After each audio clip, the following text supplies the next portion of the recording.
para quem está chegando pela primeira vez para ouvir esse tipo de ensinamentos, eu acho que esse tipo de ensinamentos abre uma oportunidade maravilhosa para a gente ouvir e não entender nada. Daí você ouve e fala assim, nossa, ele está falando português, eu não entendo nada do que ele fala. E isso desenvolve na gente um tipo de paciência mesmo, sabe? De acolher uma coisa que você não entende, mas de repente aquilo é maravilhoso, porque está abrindo novas oportunidades. Se a gente só ouve o que a gente entende, só fala com pessoas com que a gente entende tudo que elas falam, é bom, é confortante, mas vai fechando as oportunidades, sabe? Então, esse tipo de paciência é fundamental para ouvir os ensinamentos sobre a vacuidade. Nós estamos, nesses encontros, passando pelas 4 profundidades. A primeira profundidade é a chamada profundidade do último, a forma é vazia. Nela nós estudamos a vacuidade propriamente dita, a vacuidade de existência inerente, quer dizer, nenhum fenômeno existe inerentemente, por si só. Todos os fenômenos dependem de partes, dependem de várias coisas para existir. Então, isso foi que nós vimos no começo desses encontros, muitas vezes, e agora nós passamos nos 2 últimos encontros para a segunda profundidade, que se chama a profundidade do convencional, que é a vacuidade é forma, forma é vazia. Agora, a vacuidade é forma. A terceira profundidade é a profundidade das 2 verdades como a mesma entidade. A vacuidade não é outra senão a forma também não é outra senão a vacuidade. E a 4ª profundidade está implícita nessa terceira, é a profundidade das 2 verdades enquanto nominalmente distintas. A terceira é a profundidade das 2 verdades como a mesma entidade. Agora é nominalmente distinta, a 4ª profundidade. Então, eu estou continuando o ensinamento da vacuidade e forma, e nós tínhamos visto, ele vai dando vários exemplos, assim, várias analogias para a gente entender. Vai falando, ele falou primeiro para a gente pensar numa moeda de ouro, e o ouro da moeda, nós meditando sobre isso, e nós vemos que moeda de ouro e o ouro da moeda não podem ser separados. Portanto, a moeda é uma expressão do ouro. Nós podemos distinguir a moeda de ouro do seu ouro mentalmente, mas nós não podemos separar a moeda do seu ouro. É tão precioso isso. Se nós pensarmos sobre isso, vai dando um frio na barriga, quando você entende que a vacuidade e tudo que aparece não podem ser separados, porque são a mesma coisa. É muito, muito especial isso. Como separar o ouro da moeda?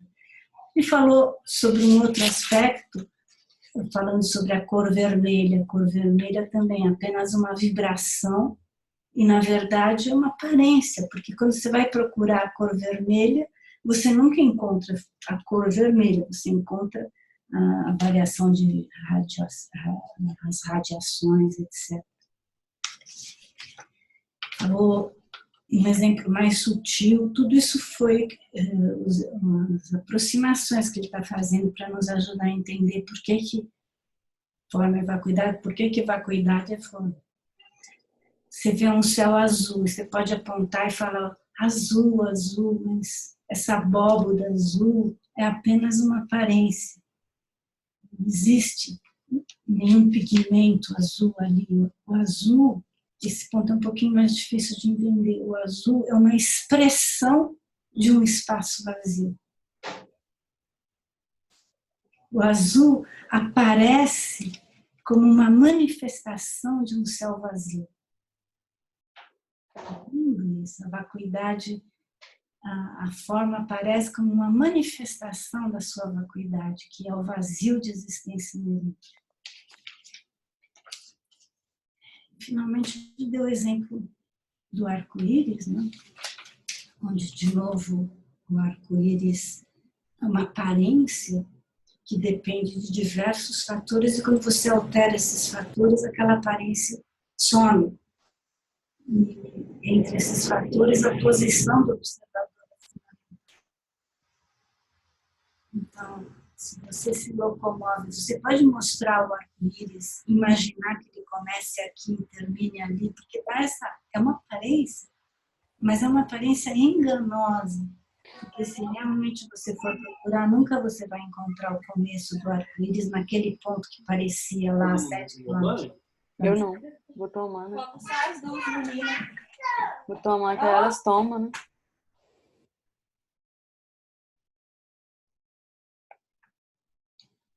Pronto, já fecharam. Desse modo, se nós aceitarmos isso, que é uma aparência enganosa, então nós podemos nos relacionar assim, adequadamente com o fenômeno.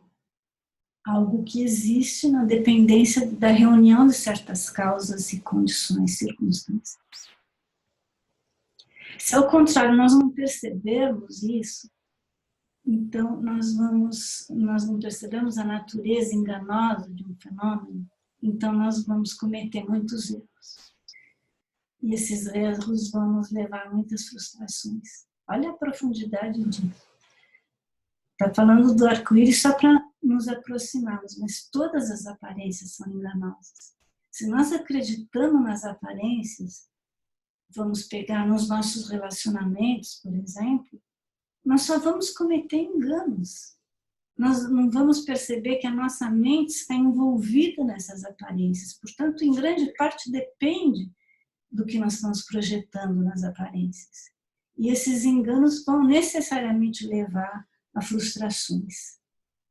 Então, isso vale para todos os fenômenos em geral.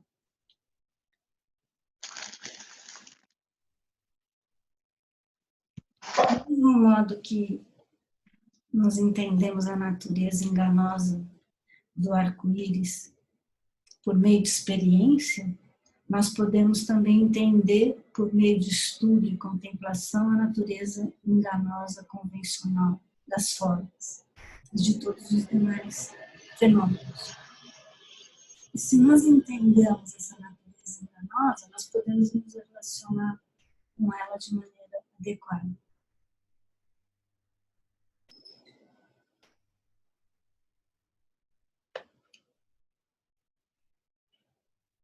Amanda está dando? Bom, paciência. Um fenômeno é uma manifestação da sua vacuidade. Ele não pode ser separado da sua vacuidade. Um fenômeno é uma manifestação da sua vacuidade, ele não pode ser separado da sua vacuidade. Como a moeda de ouro não pode ser separada do seu ouro. Como o céu azul é uma manifestação de um espaço vazio. Então, a pergunta que surge é, vamos supor, o nosso corpo. Eu poderia transpor isso para o nosso corpo. Meu corpo é uma manifestação da vacuidade do corpo.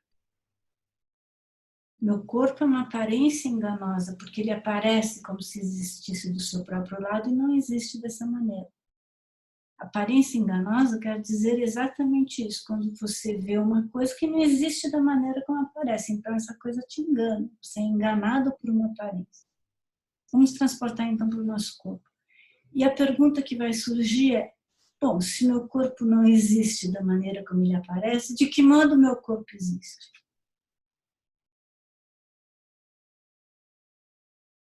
Vale para o corpo e vale para todos os fenômenos. Vamos tomar o corpo. De que modo meu corpo existe, então? A mente imputa corpo a uma base adequada para se dizer corpo.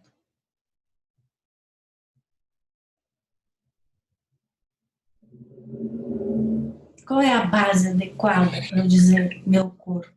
São as partes do meu corpo, cabeça, tronco e membros. Daí eu imputo corpo. Então o corpo é uma imputação mental, é um nome dado a determinadas causas que se reuniram. Assim como quando as gotículas de água, a posição do sol, a posição do observador, a umidade se reúnem, surge um arco-íris. Da mesma maneira, quando eu percebo as partes do meu corpo, eu tenho uma base adequada para dizer corpo. Então, outro aspecto assim da natureza convencional sutil dos fenômenos, porque eu já tinha explicado isso antes, espero que vocês se lembrem, a natureza última dos fenômenos é a vacuidade de existência dos fenômenos. E a natureza convencional dos fenômenos é a aparência dos fenômenos e uma base para afirmar o seu nome, feita por uma mente válida. Então, a natureza convencional sutil dos fenômenos é que eles são meros nomes. Olha só, aqui a gente tem que pensar. Então, o corpo... Nossa, mas como é possível dizer uma insanidade dessa? Meu corpo é um mero nome. Mas veja só, não significa, essa afirmação não significa que o nome do fenômeno seja o próprio fenômeno. O nome do fenômeno não é o próprio fenômeno. O nome do fenômeno é um som que nós emitimos ao dizer meu corpo e apontar para as partes do corpo e dizer meu corpo. Claro, né? O corpo pode sentar, mas o nome não pode sentar. Então, o nome do fenômeno não é o próprio fenômeno. Mas de que maneira o corpo existe? Se nós procurarmos o nosso corpo independente do nome, nós não vamos encontrar o corpo. Por quê? Porque meu corpo é imputado, é atribuído, quando as partes do corpo aparecem à nossa consciência. Se as partes do corpo não aparecerem à nossa consciência, eu não posso emitir o som meu corpo.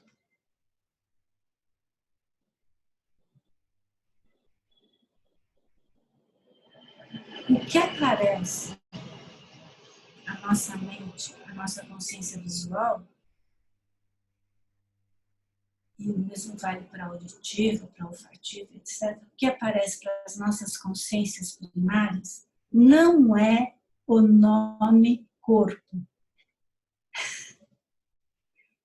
As consciências primárias, como a auditiva, a visual, elas não têm nome, elas não atribuem nome. Atribuir nome é uma função da consciência mental. A consciência visual apenas apreende o fenômeno, um objeto aparecedor para ela. Em seguida, a consciência mental atribui um nome. O que é consciência mental? O que aparece para a consciência mental não é a mesma coisa que aparece para as consciências primárias, por exemplo, a consciência visual. O nome é imputado pela consciência mental, é mente conceitual atuando. Vocês acham que dá para pensar nisso? Sim, dá para pensar nisso. Essa distinção entre apreender com as consciências primárias, auditiva, tátil, e a consciência mental, que tem como função atribuir nome. O nome faz parte da consciência mental, ele não está presente no fenômeno percebido pelas consciências visuais. O que aparece para a consciência visual, para a consciência mental, quando ela atribui o nome? Aparecem as partes do corpo. As partes do corpo aparecem e com essa base nós imputamos o corpo. Se essa base de imputação para dizer meu corpo não aparece, nós não podemos dizer meu corpo. Não seria uma mente válida eu apontar para o meu celular e dizer meu corpo, estão vendo o meu corpo aqui? Não é uma mente válida. A mente válida diz meu corpo quando aparece as partes do corpo. Então, as partes do corpo são uma base para nós imputarmos corpo. Sem o nome, agora veja o outro lado, sem o nome, o fenômeno meu corpo não existiria. Nossa, aqui repita isso algumas vezes, até sentir um frio na barriga. Sem o nome, o fenômeno meu corpo não existiria.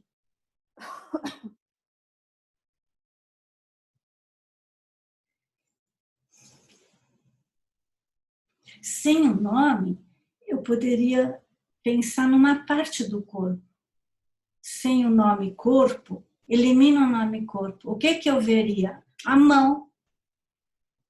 Mas agora elimina o nome mão. O que eu veria? Talvez uma falange. Elimina a falange. O que eu veria? Músculos, carne. E o que eu veria? Fibras. O que eu veria? Átomos, subátomos. Nada. Sem o nome, nada existe. Nossa, aqui nós chegamos no coração do negócio para entender a profundidade desse ensinamento e o paradoxo. Nós estamos entrando no coração do paradoxo. Sem o nome, o fenômeno meu corpo não existiria.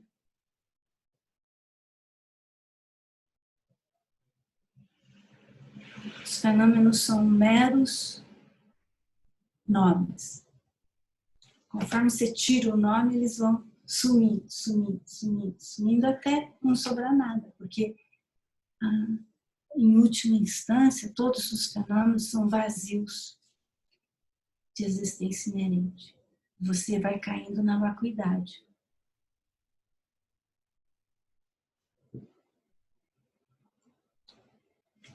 Existe um exemplo que é dado nos ensinamentos tradicionais para nos ajudar a entender esse ponto. Então, eles dizem assim, tem vários membros de uma comissão. Um deles se chama João. E o João é designado ou eleito presidente da comissão. E a partir desse momento, todo mundo passa a se referir ao João, não mais como João, mas como presidente. Ontem, o João não era presidente. Hoje, depois da eleição, ele é presidente. Mas, apesar disso, não existe, não houve nenhuma mudança específica do lado do João. A cabeça, o tronco, os membros do João continuaram o mesmo, só que agora ele foi eleito pelo comitê e ele se torna presidente. Se você procurar onde está o presidente, nunca você vai encontrar o presidente na cabeça do João, na mão do João, no pé do João, no sovaco do João. Você nunca vai encontrar o presidente, porque o presidente é um mero nome atribuído ao João, porque ele foi eleito presidente da comissão. Daí você pode pensar, talvez você pense, bom, mas o presidente não existe, mas o João existe. Mas agora procura onde está o João. O João está na cabeça? Está no coração? Está nos membros? Onde está o João? Você também não vai encontrar o João. Como que surge o João? O João é um nome que os pais dele deram quando a criança nasceu e elas batizaram ele e disseram João. Essa foi a primeira vez que o João foi atribuído àquele agrupamento de partes que agora é chamado de João. E nós passamos a identificar isso como João. Nós mesmos, que fomos chamados de um determinado nome, levamos um tempo grande para começar a entender o nome e responder ao nome. A Lida tem um netinho, nenezinho, que me inspira muito nesse sentido, porque você vai vendo aquela criança crescendo, né? Você vai vendo o processo.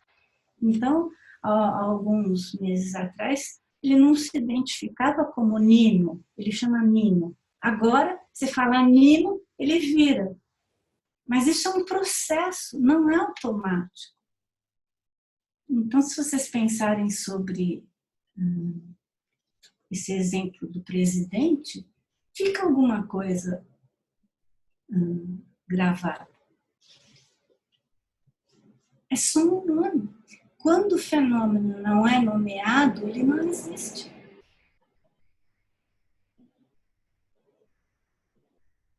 Isso exige um pouco de... Nós temos que pensar sobre o assunto. Por exemplo, se eu... O livro, eu nomeio o livro. Mas sem o nome livro, o que existe? Existe papel, tinta, existe capa, contracapa. Sem o nome livro, não existe livro. Nossa, de novo, essa aula é para tudo ficar com frio na barriga, tá? Se você ficou com frio na barriga, quer dizer que você está entendendo alguma coisa. Sem o nome livro, não existe livro. Existe partes do livro, capa, papelão, papel. Sem o nome papel, não existe papel, existe celulose, daí você vai indo, árvores. Sem o nome árvore, não existe árvore, existe tronco, folhas, Você vai indo até chegar no vazio completo de todos os fenômenos. Então, os fenômenos, nesse ponto do ensinamento, ele vai ficando cada vez mais sutil, tá vendo? Desde o exemplo da moeda, do arco-íris, do vermelho, até chegar nesse ponto em que os fenômenos são meros nomes. Sem o nome, o fenômeno não existe.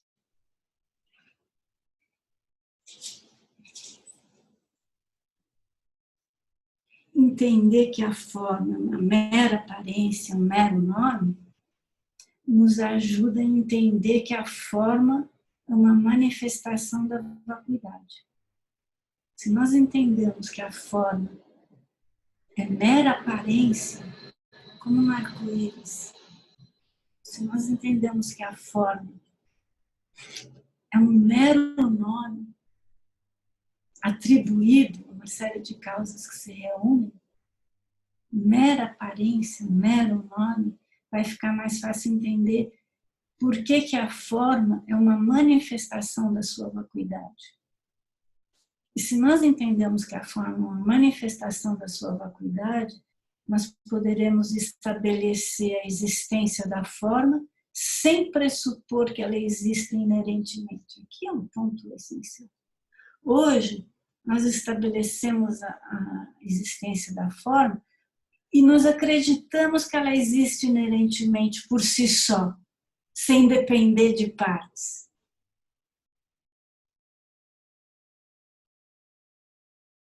Quando nós entendemos que a forma é uma manifestação da sua vacuidade, nós vamos poder, sim, dizer que existe uma forma, sim, há um arco-íris no céu. Tem momentos onde não há um arco-íris no céu. Mas quando causas e condições se reúnem, sim, há um arco-íris no céu. Mas esse arco-íris é uma mera aparência enganosa. Enganosa por quê?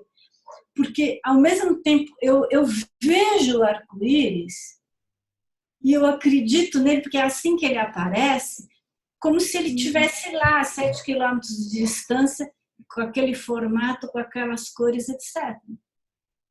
Depois, por experiência, porque talvez eu já tenha ido procurar o começo do arco-íris, porque eu me locomovi, vi que ele desapareceu e associei a minha posição à existência dele, eu vi que ele não existe. Aqui, da mesma maneira, as coisas aparecem como se tivesse uma existência concreta, delimitada, com fronteiras nítidas, e que eu posso dizer livro, celular, régua. Eu posso apontar para as coisas dizendo que elas são diferentes. Mas elas aparecem como se elas existissem desse jeito, por si só. Quando eu entendo que elas são meras manifestações da sua vacuidade, daí então eu estou começando a entender a natureza convencional sutil dos fenômenos, que não é separada, não pode ser separada da sua vacuidade.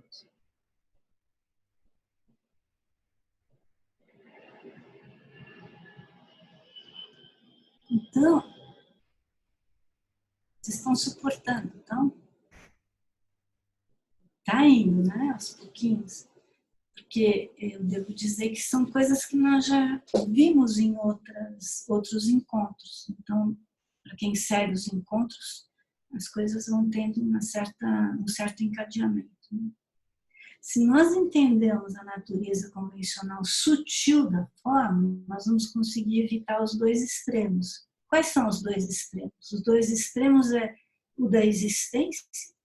Então, nós vamos no extremo da existência, você acha que uma coisa que não existe, existe, no extremo da existência, e o extremo da não existência, onde você nega alguma coisa que existe, e cai no niilismo, cai na negação absoluta das coisas, uma espécie de vale tudo. Bom, se nada existe mesmo, então quer dizer que vale tudo. Na verdade, a união das duas verdades nos impede de cair nesses dois extremos. Eu estou falando agora da natureza convencional sutil da forma, porque eu já falei, nós já vimos isso, que a natureza convencional dos fenômenos, ela é falsa. Ela é essa aparência enganosa dos fenômenos, essa é a natureza convencional dos fenômenos, porque nós estudamos a verdade convencional e a verdade última. A verdade última se refere única e exclusivamente à vacuidade, ao vazio de existência inerente dos fenômenos. Só o vazio, a ausência, a vacuidade, a verdade última é uma mera ausência. Ausência, vazio, essa é a verdade última. Só a vacuidade é verdade última. Só a vacuidade é a mera ausência, nega-se impor nada no lugar. Ou seja, nós podemos deduzir que todos os outros fenômenos que nós percebemos são a natureza convencional dos fenômenos. Todos, sem exceção. Então, se você estiver na dúvida, será que eu consegui meditar na vacuidade? Basta você pensar nisso. Se apareceu alguma imagem, se apareceu algum insight, se apareceu alguma coisa que não é a mera ausência de existência inerente, você saiu da meditação na vacuidade. Porque a meditação na vacuidade é única e exclusivamente isso. Essa é a verdade última. Então, a verdade convencional são todos os outros fenômenos. Ela é chamada de verdade para diferenciar de uma coisa que não existe de modo algum, uma coisa inventada, como um chifre na cabeça de um coelho. Isso não é, o chifre na cabeça do coelho não é verdade convencional. Por quê? Porque qualquer pessoa sabe que não existe chifre na cabeça do coelho.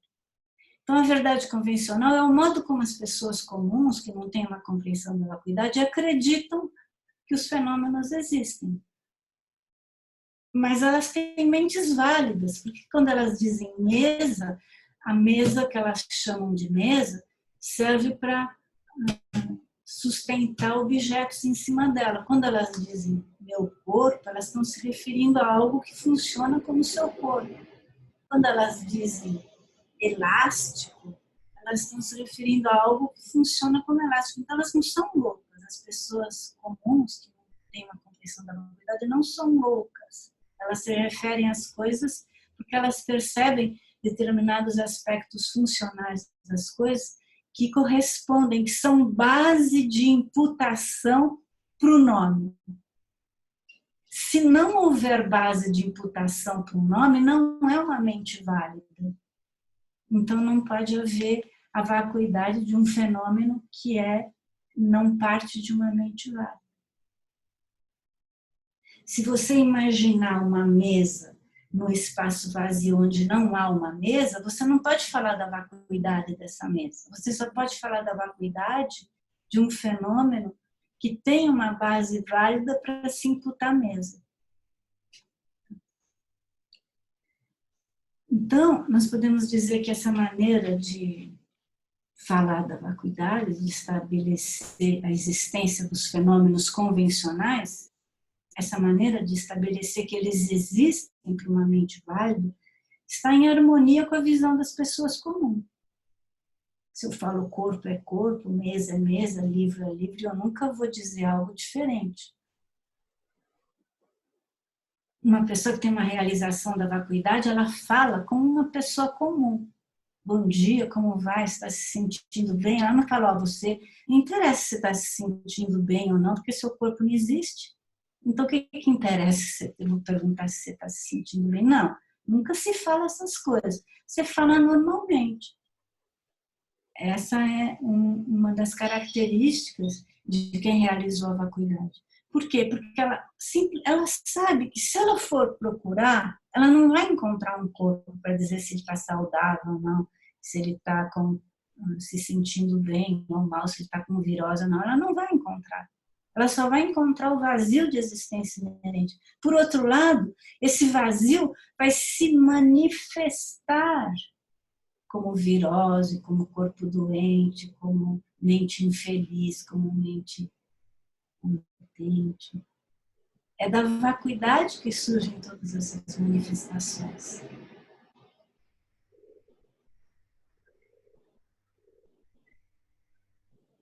Uma pessoa comum, ela se contenta com a aparência da mesa. E daí ela dá o nome mesa e fala mesa, e a mesa funciona. É assim que age uma pessoa comum. Elas não investigam para saber onde está realmente a mesa, se existe uma mesa de verdade, se a mesa é uma aparência. Então, quando nós realizarmos a vacuidade, nós vamos fazer a mesma coisa. Se nós realizarmos a vacuidade e meditarmos sobre os fenômenos como manifestações da vacuidade, então nós vamos estar entendendo que eles têm uma natureza sutil, que é uma manifestação da sua própria vacuidade. Se nós fizermos isso, então nós vamos começar a poder transportar a meditação na vacuidade, esse novo entendimento, enquanto nós estamos comendo, trabalhando, conversando, coisa que não é possível. Nós não podemos meditar sobre a vacuidade quando nós estamos conversando, quando nós estamos trabalhando, quando nós estamos com as nossas mentes dispersas comuns. É impossível meditar sobre a vacuidade fazendo essas coisas. Só um Buda poderia fazer isso, nós não podemos fazer isso.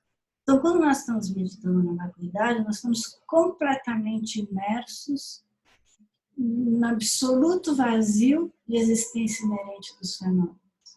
Quando nós saímos da vacuidade, as nossas mentes dispersas se ativam e nós começamos a perceber os fenômenos. Os fenômenos têm nomes, têm aparência, eles aparecem de uma determinada forma.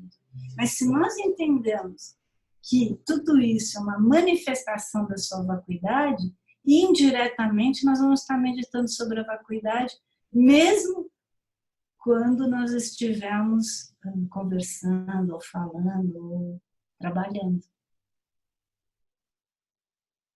Esse ponto é muito útil para a gente expandir a nossa meditação sobre a vacuidade. É sair da meditação e começar. É tudo como um sonho, é uma das frases que se usa. É como um sonho, porque o sonho é fluido, né? E além disso, o sonho, como que o sonho aparece? O sonho aparece para a mente que sonha. Quando você sonha, a sua mente desperta, ela está num outro estado, ela não está mais presente. É a mente do sonho que surgiu. E as aparências surgem para essa mente, certo? Então, quando você diz é tudo como um sonho, não estou dizendo que é um sonho, é como um sonho. Quer dizer que se eu for procurar, eu não encontro. Quer dizer que quando eu despertar, eu não encontro. Eu raramente faço isso, mas eu vou dar uma explicação. Enfim, é mais, eu vou contar uma experiência que eu tive, que não está nos livros.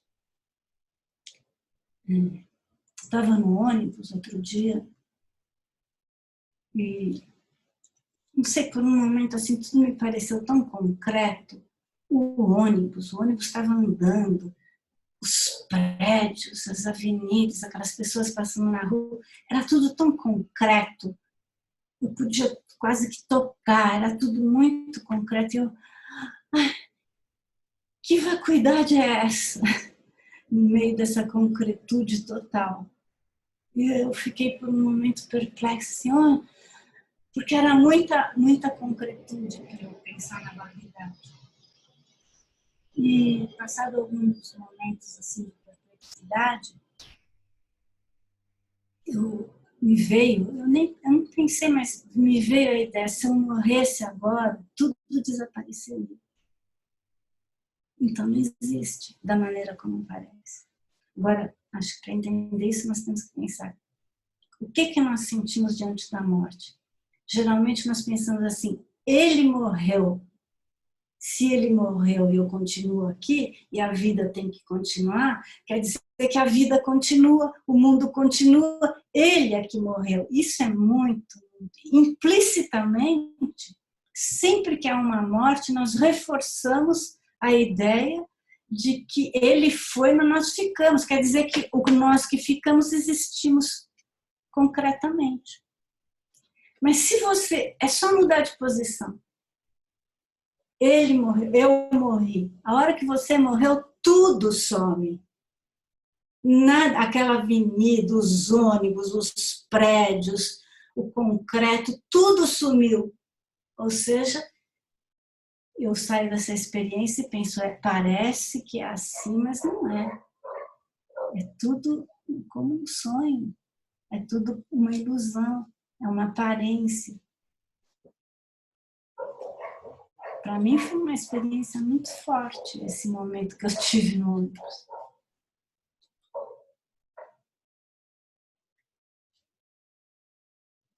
Então, continuando, as coisas aparecem como se elas tivessem uma existência. Existência inerente, só para relembrar, é o oposto de existência dependente relacionada.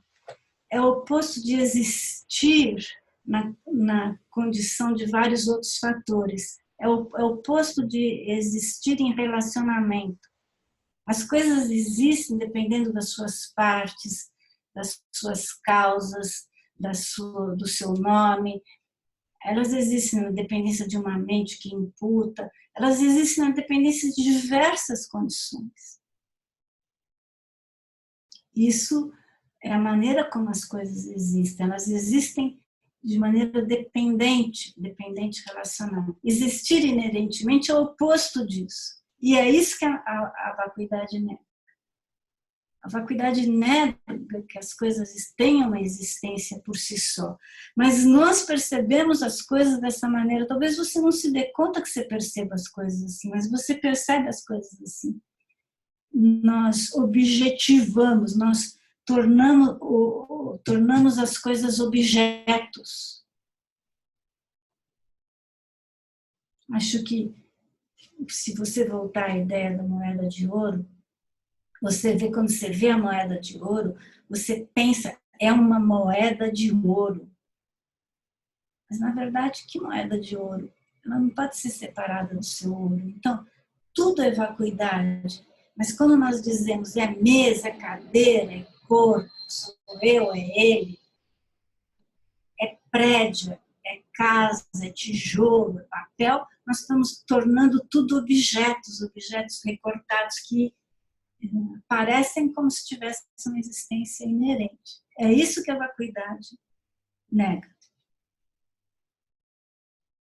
Então, veja, se apesar das coisas aparecerem dessa forma, nós não concordarmos com essa aparência, nós dissemos, não, eu sei que essa aparência é enganosa, eu sei que isso não existe dessa maneira, implicitamente eu vou estar meditando sobre a vacuidade o tempo todo. Amanda, agora é para você e para todo mundo que está chegando. Viu só como não é difícil? É muito fácil. Você só tem que pensar o dia inteiro, é como um sonho, é como um sonho. Não existe como está aparecendo, é como um sonho, é como um sonho. Se você passar o dia inteiro falando isso, implicitamente está meditando na vacuidade. E as coisas vão ficar mais suaves. Vão ou não vão? É lógico. Porque se você está diante de um inimigo, alguém que te agrediu, e você, em vez de dizer, sim, está lá meu inimigo, você fala, é como um sonho, como um sonho, como um sonho. Fica mais leve, é como se você ganhasse um recuo. Então, Puka, posso só fazer uma colocação e talvez... Porque, claro, para mim chegar na vacuidade agora, que eu acabei de estacionar aqui, talvez está muito longe ainda, mas quando eu estava vindo agora, eu estava pensando, olhando aqui meu ambiente, que eu não tenho nem mesa, nem sofás aqui, eu tenho madeira, eu tenho árvores, eu tenho uma montanha, eu tenho uma floresta, e é válido esse pensamento da gente ir aprofundando e tirando as camadas, assim, aos poucos dá para chegar na vacuidade?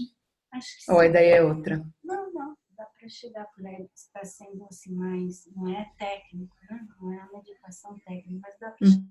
Pega uma mesa, por exemplo, e você desmesa. Agora começa, você desmesa por quê? Porque tem algumas condições que se reuniram para você desmesa. Então tem, vamos supor que ela pode ser de vários materiais, mas vamos supor que seja uma mesa de madeira. Então você tem a madeira num determinado formato, pode ser um tampo redondo, quadrado, tem pregos, tem uma série de elementos ali compostos. Então você pode dizer mesa e apontar. Aí você está apontando para onde? A madeira. De onde veio a madeira? A madeira veio da floresta, daí você devolve para a árvore a madeira que está lá. Aí você aponta um preguinho. O preguinho veio do minério de alumínio, sei lá do que. Você tira isso e devolve para a natureza em forma de minério de alumínio. De onde veio essa camada aqui em cima? Uma tinta, veio de tal lugar. Você vai devolvendo para a natureza tudo que é da natureza. Pronto, não tem mais mesa. Então, seria uma maneira um tanto indireta, mas possível de se familiarizar com a vacuidade. Nesse sentido, você estaria meditando sobre a dependência relacionada de todos os fenômenos, que é um dos caminhos para chegar na vacuidade. Um dos caminhos indiretos para chegar na vacuidade é meditar que tudo depende de outras coisas. Não há nada que exista inerentemente por si só. Existir inerentemente é o oposto da vacuidade. Então, você está se aproximando.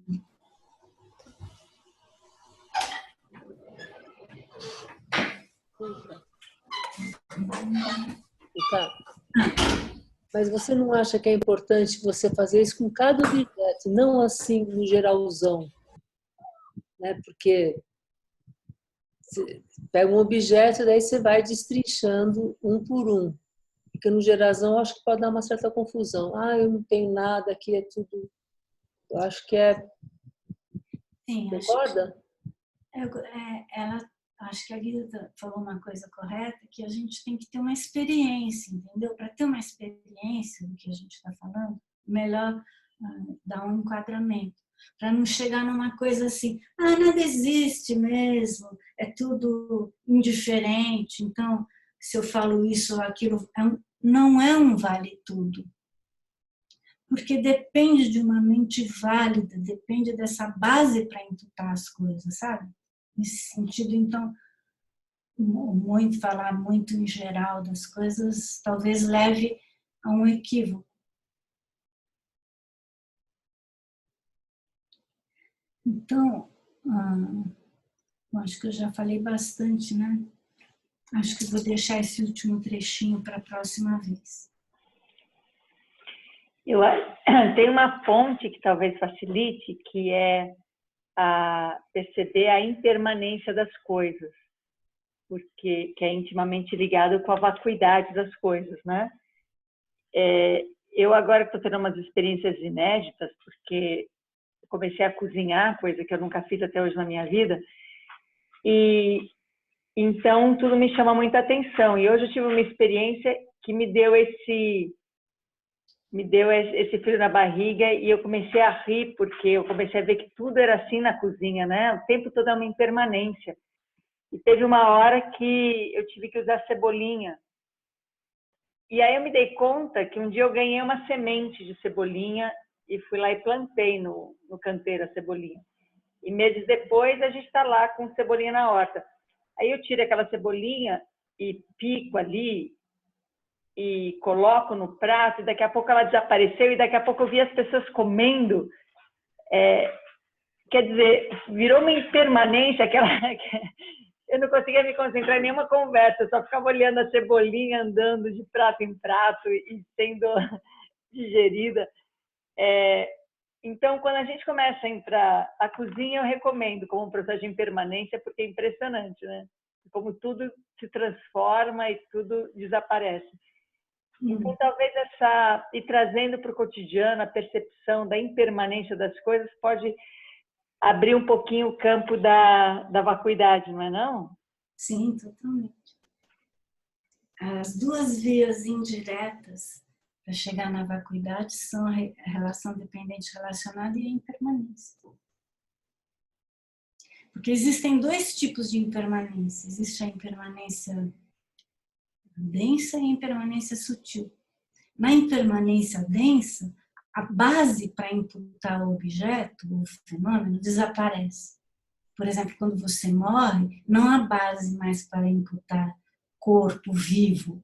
A base virou para imputar cadáver. Então, há um rompimento. Quando uma taça de cristal cai no chão, há um rompimento da base de imputação. Essa é a impermanência densa. Quando a cebolinha chega no seu organismo, ela vai virar outra coisa. Não há mais base para imputar a cebolinha. Ela virou um alimento, se decompôs em diversas partes. Mas a impermanência sutil é quando a base para imputar continua, aparentemente. Mas, na verdade, ela está mudando atomicamente, momento a momento. Assim que surge, desaparece. Não é preciso causas e condições se reunirem para o desaparecimento. Para que a taça de cristal caia, quebre e pare de ser uma base, causas e condições se reuniram. Na impermanência sutil, assim que surge, desaparece. Assim que surge, desaparece. Mais atômico. Né? Então, se você pensar nisso, que seu corpo está... Eu começo a falar da impressão que eu que comecei a falar sou a mesma que continuei, mas não é. A cada instante mudou. Hoje, já que eu estou contando experiências, eu fui visitar o Greenwich, ponto marco zero na Inglaterra. Na época tinha um relógio que tinha metros e metros de comprimento, assim, numa parte mostrava o tempo do mundo, então mostrava bilhões de anos, trilhões lá, o máximo que dava para, e no outra ponta mostrava menos que segundo, o ponto ínfimo que dava para marcar. Daí, olha só, você olha o número inteiro, você não pode dizer que ele é o mesmo, porque aqui ele está mudando segundo a segundo. Parece o mesmo, mas não é o mesmo. Você está vendo que não é o mesmo, que está mudando segundo a segundo. Então, a base continua, para imputar, continua parecida, porque milhões, bilhões, trilhões, daí milhões, anos, continua. Só que ali já mudou. Sem parar. Mas, sem dúvida, observar a impermanência, seja densa, seja sutil, ajuda muito a tornar mais poroso, né? Você não acreditar tanto naquilo que você está vendo. Talvez a questão seja essa, não acreditar tanto no que você está vendo. Perceber que, se você for investigar, não é exatamente assim. Cuca, hoje você falou bastante assim do nome, né? que um fenômeno precisa de um nome para ele se tornar, vir à existência, né? Daí eu fiquei pensando numa coisa que hoje em dia é bastante banal, mas que alguns anos atrás não era. O bullying. Hoje em dia se fala o bullying, todo mundo já sabe o que é. Mas antes não tinha essa palavra bullying. Então, o bullying ele não tinha a força que tem hoje em dia, né? É um nome, digamos, mas é interessante que o fenômeno bullying não tinha essa força que ele tem hoje em dia, desde que ele foi nomeado como bullying. Né? Você acha que vale isso? É força e é o sentido também que dá, né? Então, a mesma coisa que acontecia antes, sem o nome bullying, não tinha a mesma força o sentido depois que o nome foi dado, não é? Então, acho que o nome tem essa força mesmo de já colar a ação em alguma coisa que já está convencional, não é? Exatamente. Às vezes isso é um pouco perigoso, né? Por exemplo, eu vejo uma pessoa falar assim, olha, eu sou bipolar. Aí eu pergunto para ela, mas por que você é bipolar? Ah, porque uma vez, há quanto tempo atrás, eu fui no médico e ele fez um exame e falou que eu sou bipolar. E daí ela começa a repetir que ela é bipolar, pronto, ela virou bipolar, não é? Então tem coisas assim que a gente... É perigoso ficar repetindo isso. As pessoas sempre falam da minha mãe tem 94, a minha mãe é da Guida. Né? Ela não tem memória nenhuma. Ela sai e fala assim, mãe, gostou do jantar? Que jantar? Nada, não lembra nada. As pessoas falam assim, ela tem Alzheimer. Mas Alzheimer é tornar uma patologia a idade. Ela tem 94 anos. Então, o que a gente dizia, desmemoriada, tá caduca, agora virou Alzheimer. Não é assim. Eu não aceito esse nome para uma pessoa que tem 94 anos. Para mim, Alzheimer é outra coisa. Para que pôr o nome de uma doença, que aliás nem pode ser curada com essa idade? Para que pôr esse nome? Tá caduca, pronto. É interessante isso, como a gente vai aceitando, né, nomes com todas as implicações que eles têm.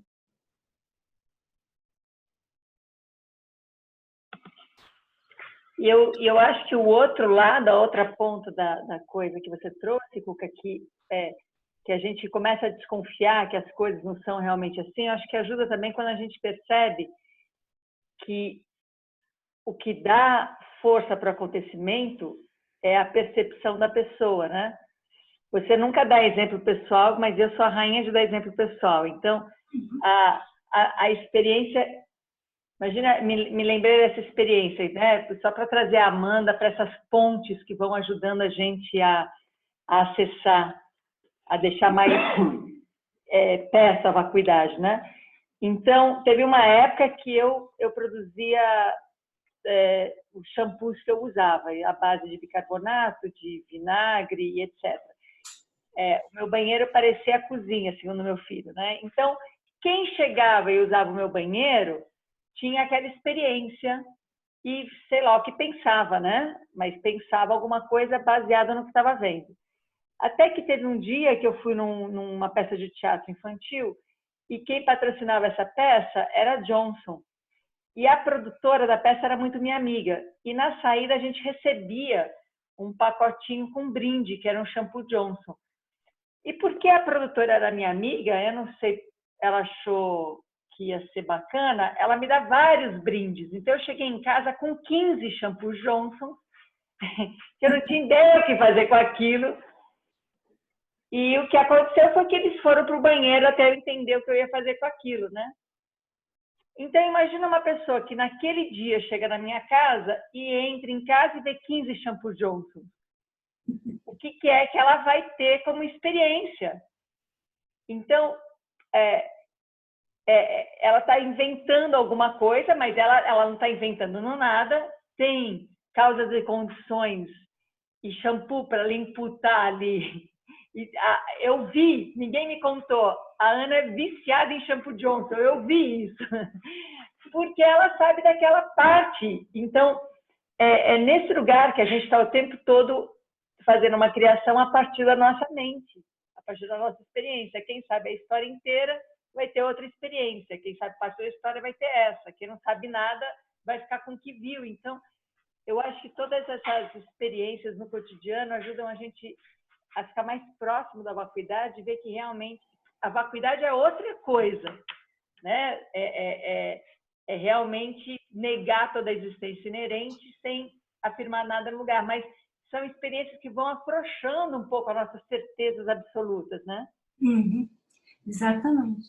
Ó, a base da minha parceria com a Ana é essa. Ela que é a alma dos ensinamentos, porque ela põe na prática e traz essas experiências. O meu compromisso é trazer os ensinamentos, por isso que eu evito de dar muito exemplo pessoal. Eu me atendo a trazer os ensinamentos, conforme eu recebi. Estou mais nesse papel. Mas o fundamental é enriquecer os ensinamentos pondo em prática, né?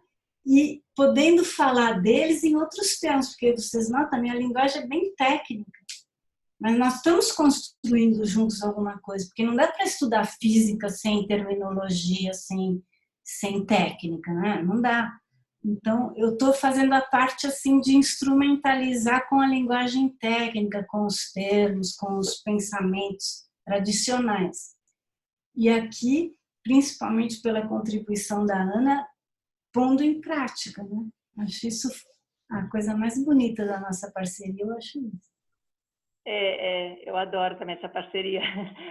Na verdade, só para trazer isso, Isadora, é que quando fica só num processo muito de uma experiência pessoal e tudo isso que eu vou trazendo, eu senti o quanto ele fica perigoso, porque fica parecendo exemplo, né? Exemplo a ser seguido e pensado. E com a base técnica toda, todo mundo vai ficando livre para criar a sua própria experiência disso. Então, sim. Diga lá, Isadora. Não, eu só queria falar de uma experiência ontem, que foi meu aniversário, depois de toda essa experiência da vacuidade, né? E aí foi engraçado, porque eu senti diferente, assim, não teve aquela coisa que a gente acorda falando, nossa, meu dia, assim, se sentindo super importante. Eu achei legal, porque eu podia não estar aqui, estou, né? Então, assim, estou completando mais um ano de vida. Tem o lance do ciclo no Sol, né? Que traz, assim, enfim, não sei se traz muita coisa, mas... E aí, quando as pessoas vêm com esse carinho, e é muito gostoso, é muito bom, né? Receber abraços e carinhos, ainda mais porque eu estou na minha terra natal, com a minha família, e geralmente eu não estou, então tem isso. Mas aí, quando, por exemplo, eu cheguei e todo mundo ficou Isadora, assim, foi muito esquisito, foi muito porque... E aí eu lembrei disso na hora que vocês estavam falando do nome, que é... Sabe quando você não sente muitas vezes? Tipo, eu achei engraçado, como se tivesse uma distância ali do que as pessoas tinham colocado como eu super importante naquele dia, e porque elas foram até lá para me dar parabéns e para me abraçar e para me dar presente. E tudo isso é gostoso, mas é gostoso pelo carinho e não por eu ser sabe, assim, meu dia, né? Até porque era carnaval e estava todo mundo se divertindo a beça, não tinha... E assim, e se fosse outro dia também, enfim, não... Esse centro das atenções que geralmente a gente sente no aniversário, pelo menos que eu sentia ontem, eu não sentia, assim. Eu acho que é muito por causa da vacuidade, que foi diluindo sabe? E aí eu consegui sentir o carinho, consegui sentir o amor, tudo, mas enfim, é isso. Nossa, maravilhoso. Dos indícios da gente estar progredindo na meditação da vacuidade, em particular da vacuidade do eu, é esse.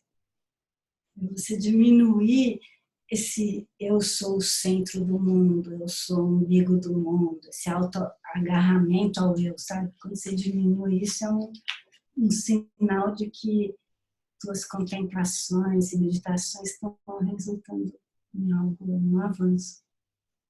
E fica engraçado, né? Parece um pouco ridículo, mas não é ridicularizando, mas fica muito engraçado, né?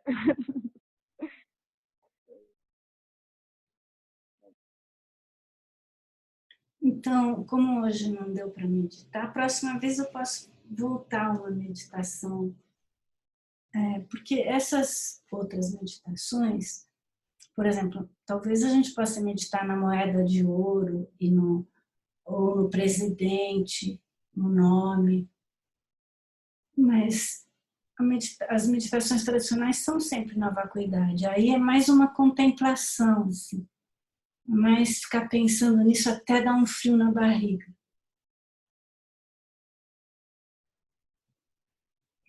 Enfim, mas a gente pode começar da próxima vez fazendo isso. Sim, vamos sim. A gente vai fazendo as nossas experiências aí no cotidiano, mas aí a semana que vem a gente começa, Cuca, com uma meditação. Vai ser ótimo, né? Tudo bem, então? Obrigada, Cuca. Delícia. Amanhã às 9 da manhã a gente se encontra, quem quiser, quem tiver disposição. Aí terça que vem a gente continua também, que é trazendo isso que a Isadora falou, está acontecendo com muita gente. A gente está sentindo na vida da gente alguma mudança. E aí às terças-feiras a gente começa a colocar um pouco, a compartilhar e a olhar juntos para essas mudanças, enquanto a gente está aí nesse processo da vacuidade, né? Tá bom? Então tá, nos vemos. Um beijo grande. Tchau. Tchau, até.